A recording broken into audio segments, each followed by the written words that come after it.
ایک مرتبہ بھی نہیں کہتا، نہ باپ کہتا ہے، نہ ماں کہتی ہے، نہ سماج کہتا ہے، نہ معاشرہ کہتا ہے۔ یہ میرے اور آپ کے حالات کب تک چلیں گے؟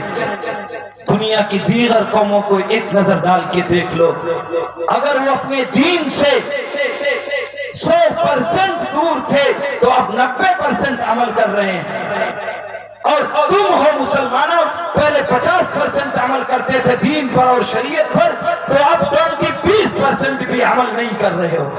وہ ترقی پر ہیں جہاں صرف چند گھوسلے ہیں، چند کہاوتیں ہیں، وہ اپنے دین کو اتنا مضبوطی سے پکڑ رہا ہے، اور تم ہو جسے دنیا کا سب سے معزز دین اور مذہب ملا ہوا ہے، تم دل بدن اسلام اور شریعت سے دور ہو رہے ہو۔